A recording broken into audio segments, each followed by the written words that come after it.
defended this city from the worst the darkness sent against us. Your light has been our beacon.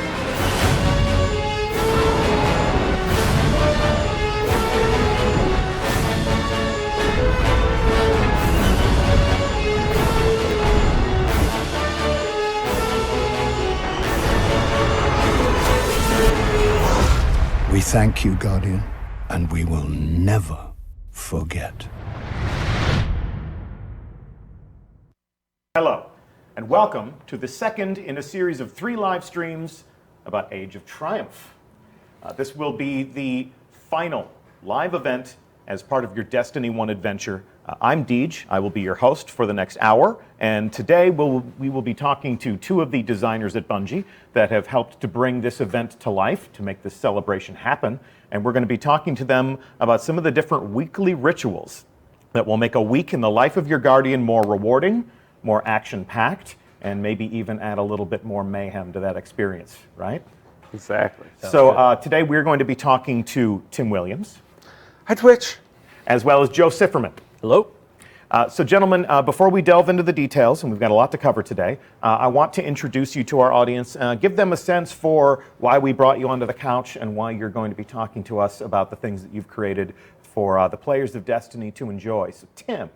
Yes. We're going to start with you. Welcome back. Thank you. For people who were not watching these live reveals last year when we were talking about the April update, or the Taken Spring, if Ryan Parody is to have his way. Yeah. Talk to us about what you've been doing at Bungie since you were here to reveal Challenge of the Elders. Yeah. So since Challenge of the Elders and the April update, I did some work with the Rise of Iron story missions. I'm currently working with the events and rituals team. So the Dawning, Age of Triumph. Yeah, just trying to keep our players having stuff to do. Yeah, I mean, Destiny is a game that calls people back to the experience to enjoy it in different ways, whether it's the featured activities on the Director or things like the Dawning. We love to call people back to the tower and give them new reasons to fight. So thank you so much for helping to make that happen. No problem. And Joe Sifferman. Yes. Welcome to your very first Bungie live stream. Thank you. Glad to have you. Talk to us about what you do at Bungie. So I am a live strike designer. We've done all of the redos to the strikes that we've done, all of the updates, and then we do some of these events like we're going to talk about today. Okay. So we have seen previously from you things like the Sivified strikes in Rise of Iron, right. As well as you also had a hand along with your team in strike scoring that we saw for the first time in the Dawn. Yes. Okay. Yeah, strike scoring was us too. Yep. And obviously, strikes are going to play a major role in not only the stream, but in how the weekly rituals of Age of Triumph make Destiny a little bit more rewarding over the course of one weekly reset to the next. And those are the things that we're going to be speaking about today. So in order to give that some context and to talk about exactly how this is going to work, we take you live to the tower. And gentlemen, talk to me a little bit about how Age of Triumph will begin. What are the first steps that I will take as part of this experience?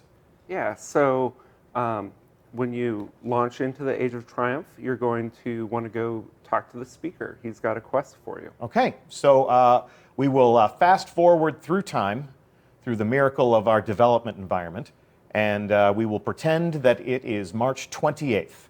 And here is our old friend, the speaker, and I will approach. And as we can see here, the speaker has a new quest. Complete story missions in the featured weekly story playlist. That sounds new. Yeah. Guardian, you are our protector, our champion, our legend. I have faith that you will turn the tide that rises against humanity. So I'm going to accept this quest and destroy the darkness.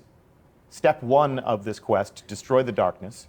How many steps can we expect to enjoy as part of this quest? I want to say about 12. Okay. This is a quest that will take you through all the content that we've created for the Destiny 1 experience. So you've got patrols in there, you got your story missions, you got strikes, some PvP.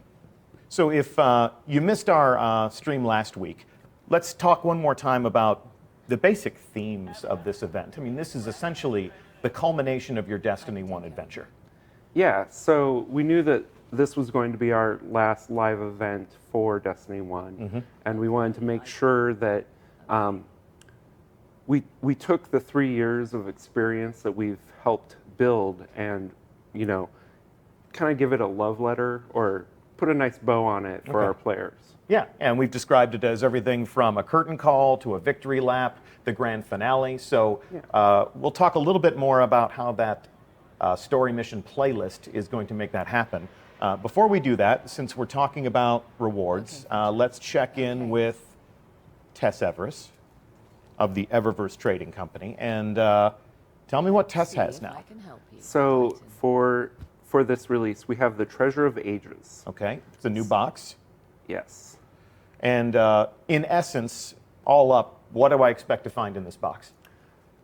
So in this box, we've actually put everything that the live team has released.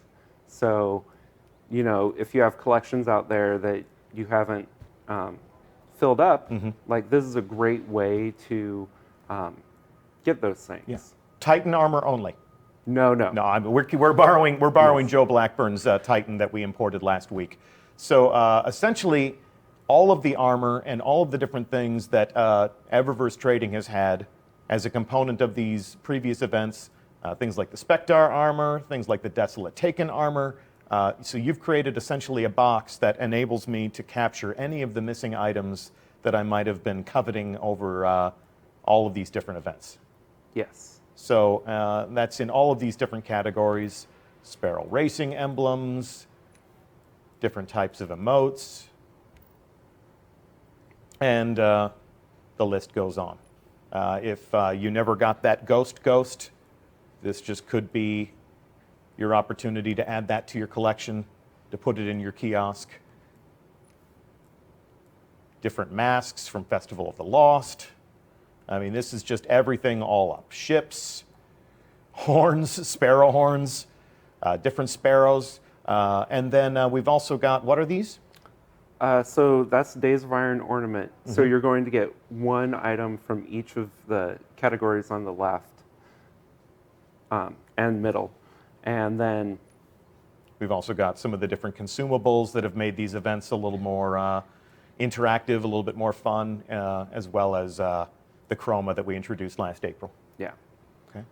And then on the right, we have some possible new items. New items. So this is a new suit of Age of Triumph armor. And as much as people want me to show this armor, that's the theme for next week. So we're going to bring in Ian McIntosh and Josh Hamrick to talk about all the different ways you'll be able to decorate your Guardian, as well as how some of these sandbox items are going to change up the way that we fight. New shaders, and of course, new ships. Yeah. Got to travel in style. So what would you say to somebody that says, you know, that's all well and good, but there's very specific things that I want, and these boxes don't always give me exactly what I'm looking for. If I have a very specific ornament that I've been craving, how do I go about getting those things? Yeah, so you know, you use the box, you get some silver dust. Yeah. Break down an item I don't want, and I get silver dust. Exactly. Okay. So we have updated the silver dust kiosk. Have a nice day. Okay. So we'll come over here. Access the Silver Dust store and check that out. First thing to call out, this is a much bigger place now. We have 5 different collections up here. And I have engrams that cover different types of categories of rewards.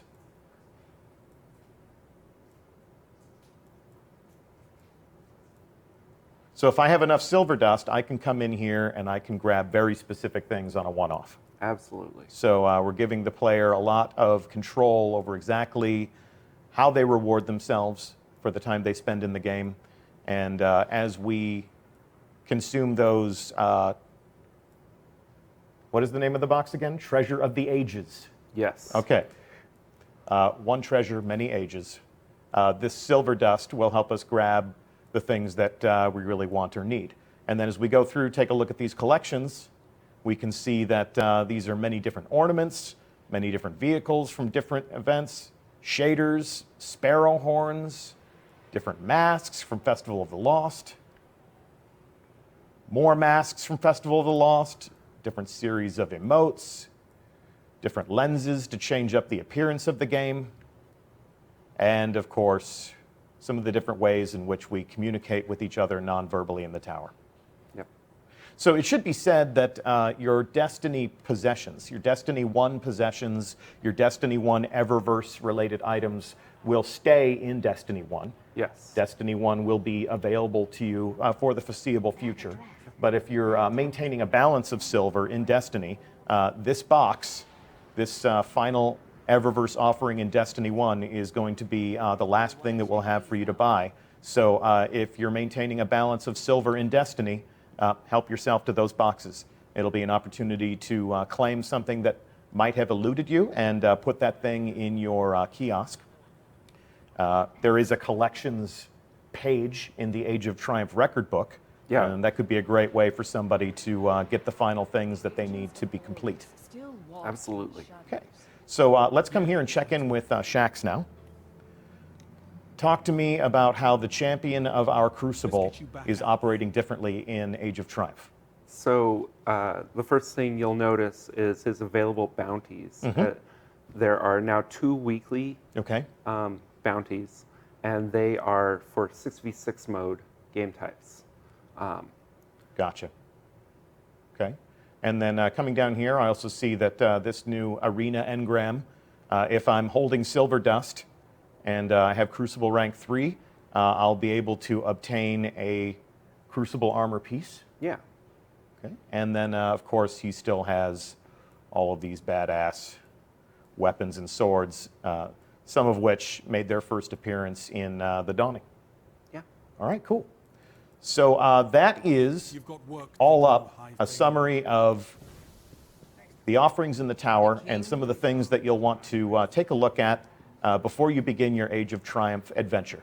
And with that done, we're going to return to orbit. So Destiny has always been a game of special occasions. Things like Trials of Osiris and Iron Banner come to mind as reasons why players have come back to play the game again and again, over weeks, over months. But one of the frequent pieces of feedback that we get with our Crucible programming is that people want different reasons to play PvE content. Give me new reasons to come back and fight the enemies of the darkness. And if we take a look at our director, we've always had these featured activities down in the lower left-hand corner. Yeah, so this is your go-to spot when you log in on any given week. So if you've finished all of your different story missions, if you've gone to these destinations and you've completed your missions, this is essentially an expression of the Destiny endgame. And last week we covered the weekly featured raid activity. Yep. And just to summarize, if you missed it, all of the raids that you will find in Destiny are being brought back up for an appropriate challenge for a Guardian at their maximum potential. So all of the raids will be playable at 390 light. They'll all have new armor ornaments. They'll all have challenge modes. And once a week, you'll have an opportunity to jump into one of these raids and play them at 390 to experience all of the challenge modes at the same time and earn back some of that sweet gear that may have defined your Guardian in the first or second years of Destiny. We have new ornaments for you to earn, and that will be part of the loot table. Yep. But Tim, talk to us about what else you've done to make the week more rewarding. Yeah, so one of the things we wanted to do is make sure that there's endgame for everybody. Sometimes you don't have 5 Guardian friends online.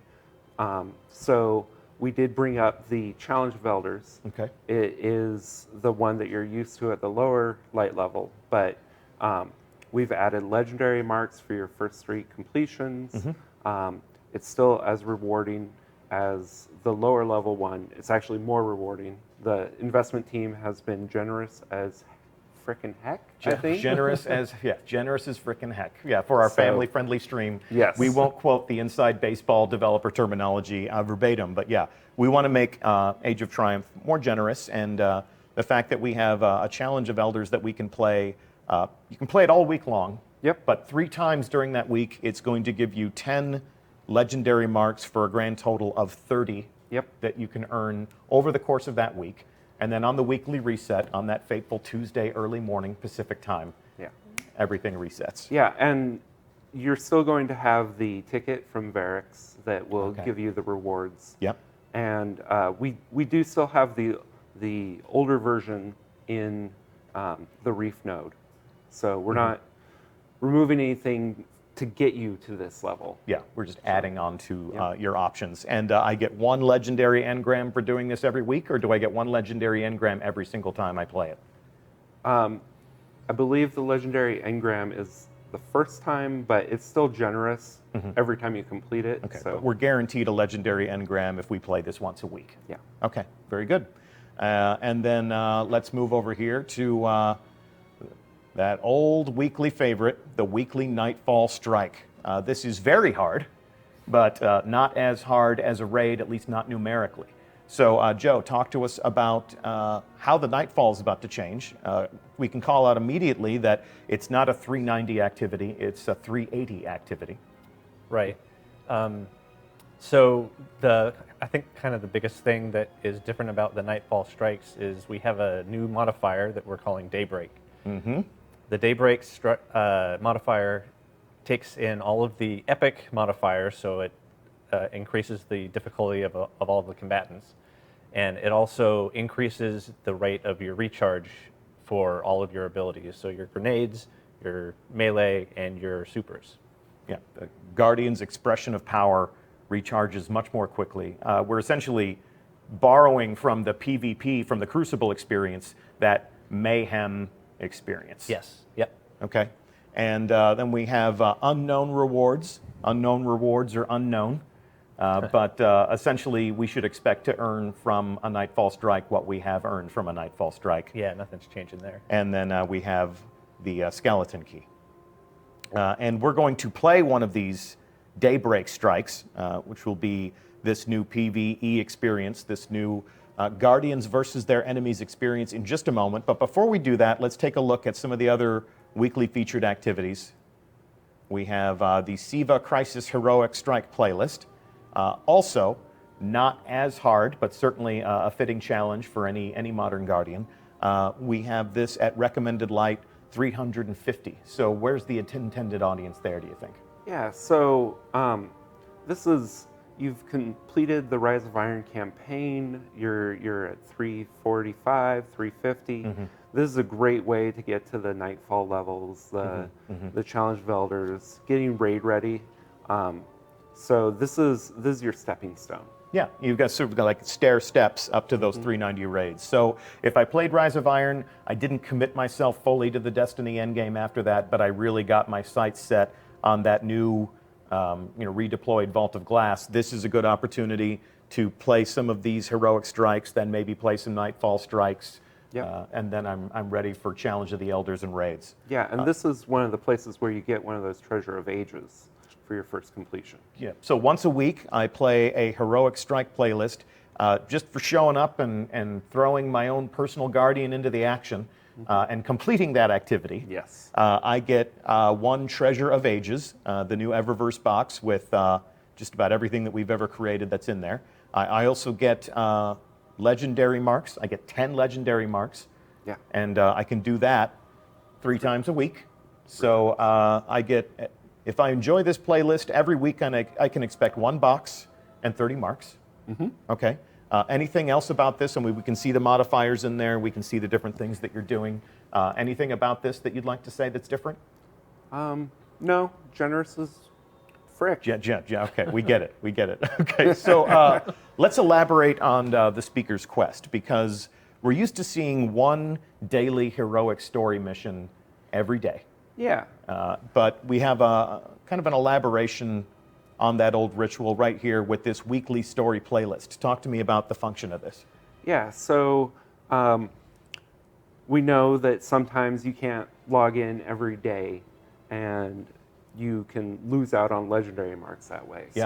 So what we did is we took all of the story missions from Destiny and put them into a playlist that you can complete at any time during the week. Okay. Do 5 of them, get 100 legendary marks. It's a lot of marks. Yeah. That's and great. on your first completion, you'll get a Treasure of Ages. We've also added modifiers. The Specialist and Grounded seems to be this week. Yeah. You haven't done that since Queen's Wrath. Yeah. It was for those of you who may have joined your Destiny Adventure in Progress, Queen's Wrath was a short-lived PvE event in the first year of Destiny, and we haven't done story modifiers since then, so that's good to see that back. Yeah. So each week, this is going to rotate. We have a lot of story missions. So on the particular week we're on in our dev environment, it's Mars and Venus. Yep. This will be all of the story missions from the original Destiny 1 that took place on Mars and Venus. Okay. I think there's about 10 of them. Yeah. You know, I think first week we're going with Earth and Moon. Third week is House of Wolves and Yeah. Dark Below. Like, So you'll send us back to the Dreadnought for the Taken King content. You'll send us back to Exactly. the Plague Lands for. So this is it's nice that that's kind of on a given theme. It can be that week you'll have a specific type of remembrance, which is definitely one of the themes of Age of Triumph. exactly. Okay. And come back in here and take one last look.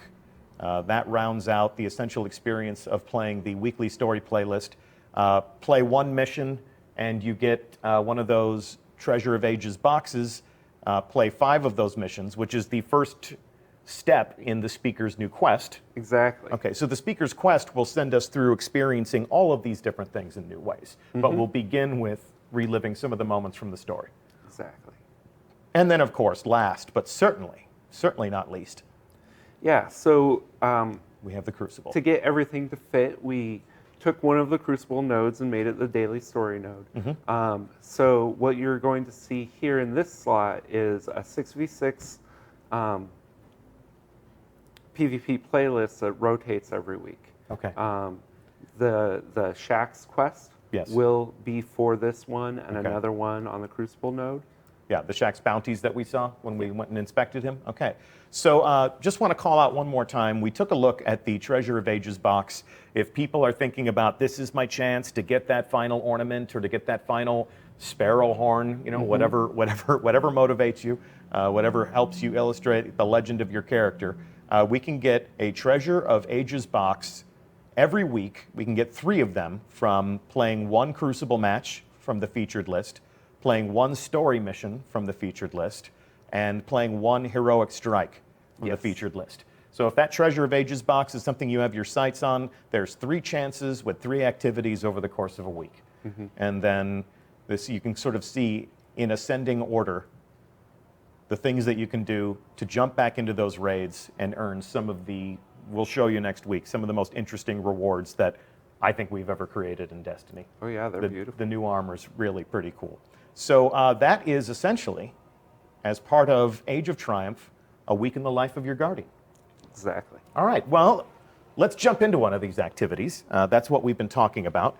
We have a fire team assembled, and what we're going to do is we are going to experience a daybreak strike. We're going to take a look at how mayhem will influence your player versus the enemies of the darkness activity. And we have a fire team assembled. Joe, talk to us about which strike we're going to be playing today. So today we're playing the Sunless Cell. It is, yeah, so the modifiers I think are Berserk, Airborne, Arcburn, and I don't remember the other one. Okay. Well, Brawler. Brawler. What is it? Brawler. Brawler. Okay. So our Guardians, they already have their super ready. They were waiting for their chance to be on the show. Just at a glance, I can see in the lower left-hand corner that You still have the new timer there. Yes, yeah, strike scoring is still going on. And if you're a Guardian who has always wanted to complete a strike within 30 minutes to receive that accolade, having maximum supers, having maximum Guardian abilities could be a great way to quite literally burn through this activity. Yeah, it's definitely gives you a bit of an advantage. So talk to us about the inspiration of this. You've essentially taken the Mayhem super recharge modifier from the Crucible and applied it to strikes. Is this something that you wanted to do for a long time, or did it feel like it fit the themes of Age of Triumph? We really felt it fit the themes of the Age of Triumph, kind of a celebration of light and the player's power, and the projection of that power into the game. So this is, for many players, likely to be our last hurrah with some of these strikes. Yeah. So why not just turn them into an ultimate badass and let them go in there and hurl their light in every single direction? Yes, exactly. Yeah. Okay. Is there anything else that you felt like you needed to change in order to compensate for that? Have you made the bad guys a little bit badder? No, everything is still the same as a normal Nightfall strike. We have, like I said, we have the epic modifier for the combatants, and then all the other modifiers that come along with Nightfall. You just have more power. And is that recharge rate going to be something that we'll benefit from in every space of the game if we're on the strike? It will not. You will not get it in the public spaces, but every private space you'll have it. So you can't just sit in a public bubble and blast all of the guys that keep on spawning. Okay. All right. So no super farming in a public space. Duly noted. So we're watching our Guardians play here. They've all chosen their characters. We have a Hunter, we have a Titan, we have a Warlock. Talk to me a little bit about some of your favorite subclasses to use in a Daybreak Strike. Let's swap some notes here, just on a personal level. Which characters do you like to play now that it's super energy all over the place in the constructs of a strike? I enjoy playing a Warlock and the Stormcaller. You just have such an immense room clearing capability with that character. It's pretty fun. How about you, Tim? Well, I like the Stormcaller as well. Okay. I'm a Warlock main. Okay. So, the room clear, like just being able to take out a bunch of Thrall in one super feels really good. Gets all those orbs for my friends. Yep. Especially in an encounter like this where we have that arc burn. Check out the airborne tether there. A little bit of acrobatic action here. We don't have very good equal representation on this panel right now because obviously we are all Warlock players. I can tell you that I'm already looking forward to taking off the Void Fang vestments that are a huge part of my Crucible strategy. Throw a grenade, get killed, respawn, repeat. And I'm going to put back on that Light Beyond Nemesis, that beautiful shiny black helmet, which is just going to give me even more super energy. So I'm just going to be a Nova Bomb terror in these Daybreak Strikes. But let's also give people a sense of, with these burns, you said that there's an arc burn today. Yes. Are you ever going to do something as crazy as a rainbow burn? There will be some weeks that have a rainbow burn.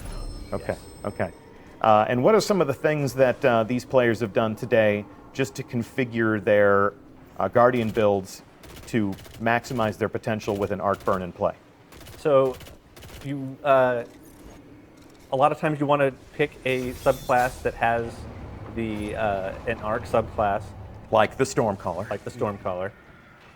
Also, you want to put on your equipment that reduces arc damage to you, of course. So you're not getting pounded so hard by the enemies. So they are making pretty short work of this. They're moving through this pretty well.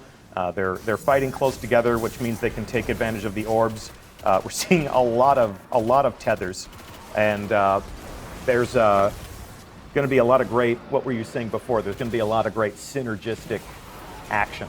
Right. Yeah. With the with strike scoring, a lot of good points come from using your supers, and if you use your supers synergistically with each other, for example, tethering and then having somebody that can clear a bunch of guys quickly, like a Stormcaller, kill all the guys that are tethered, that kind of thing can increase your score. And we have an entire page in the Age of Triumph record book that is devoted to strikes. How do you anticipate that the introduction of these daybreak strikes will help somebody complete that page and get everything that that page has to offer? Well, daybreak strikes are how I'm going to complete that page. That page is all about getting kills with grenades and melees, getting points, finishing your nightfall in 30 minutes. Like this, I'm really looking forward to this. It's going to be so much fun just supering all the guys. You know, we went to PlayStation Experience, and that's where we revealed the Dawning. So we showed people the return of Sparrow Racing League. We introduced strike scoring, but we never got to sit down on the streaming couch and talk at length about strike scoring. So since that's still a component of this experience, talk to me a little bit about how that work unfolded. What were the conversations on the team about adding a scored factor to the strikes? So a lot of it came out of wanting to give people an incentive to really engage with all of the combat instead of just racing through everything. And the way that we've structured the scoring, the tiers, is if you kill everything in the strike, you'll get gold. And you worked with different members of the team to make that happen. Yeah, the primary person that did that was Robbie Stevens. Okay, well, thank you, Robbie Stevens, for strike scoring. And we're glad that's still going to be a component of Daybreak Strikes.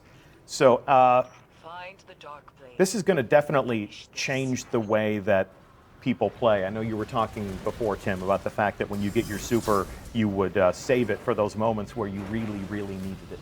Yeah, I used to main Sunsinger, Okay. and it was like, well, my job is to stop the wipe from happening, right? And I feel like Daybreak is just like, no, I'm going Stormcaller. I'm gonna retrain my brain to like always be using my super, helping my friends, especially like on a strike like this where there's so many Thrall and Brawlers on. Like, Yeah. let's clear those rooms. Maximum enjoyment, yeah. And now that we're not kicking people to orbit at the end of a nightfall anymore, there's really no reason to not just throw yourself into the action, enjoy it for all it's worth. Although it should be said, this isn't going to be easy. We're not taking the nightfall, and we're not making this easy mode for the nightfall. Right. It is definitely still a nightfall, and when I play the Daybreak Strikes, I always end up overextending myself and you just get a little bit too cocky with with your powers, and you get ahead of yourself, and you can get into trouble pretty quick. So it's definitely still nightfall. Okay. Well, these guys are progressing deeper into this activity. Let's take a look at there are so many tethers. There are just so many tethers. Hey, Scott, can we spectate some of the other characters just to see how are the different supers operating? There we go. Gentlemen, there's your Stormcaller. Clear in that room. With the number of Thrall that are evident in this encounter, that's definitely a valuable subclass. Yeah, once you get to the boss in this one, that's super valuable. So talk to me about some of the different testing and some of the different process that you used to make sure that adding this mayhem modifier wouldn't ruin the strike. Did you decide that the PvP modifier was the right way to go? Did you try some different approaches to this? Yeah, we messed around with the rate of recharge of everything, and we came back to the same PvP modifier value. The PvP guys did a good job of getting that balanced out, and it worked well for the strikes. So yeah, it's the same modifier. You first. And into the depths you go. Now, it should be said that it's no accident that we chose this specific strike to play. We Yes. thought, what better way to finish this reveal than to feature a boss fight that would just have, there he is, Oh, I just love that. super energy ringing out in the darkness. So already they put a huge, huge dent in their boss. They're playing in close quarters, which means orbs for everybody. And this is an opportunity to show how, with every Guardian using their supers with maximum potential, maximum recharge rates, exactly how this impacts the experience at hand. Uh-oh. Oh, he's gonna, Oh, no. he's gonna Oh, no. kick your ass. But here we go. It's hammer time. I love the way the boss gets lit up by supers in this encounter. Yeah, just illuminated as this dangerous silhouette. And there's just so many of them. I mean, obviously, I think if Destiny had always been like this, it wouldn't have been a shooter. It would have just been a space magic game. I think it's nice that up to this point, we have always treated the super like this special moment. Where every once in a while, if your back is up against the wall, you get this ultimate expression of power. But this is a celebration, right? Yeah. Yeah, we're celebrating the Guardians. Uh-oh. A little bit of space magic Uh-oh. confetti, more hammers. How many Guardians do we have down? Good revive. I think they had 2 down. 2 down. So- Okay, so this Titan is the blue hero right now. See if we can get an eye on the boss and find out how much more fighting they have left to do. They're about halfway there.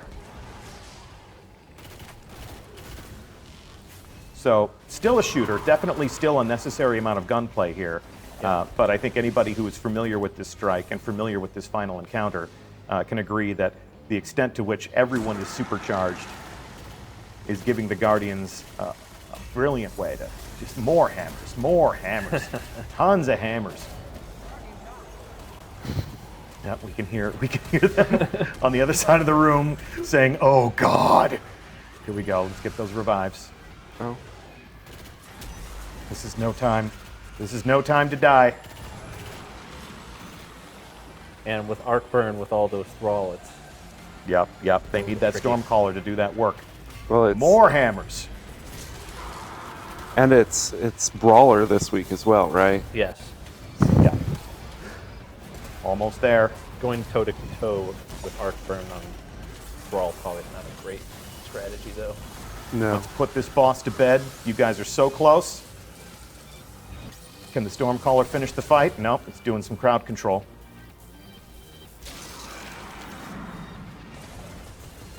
There we go.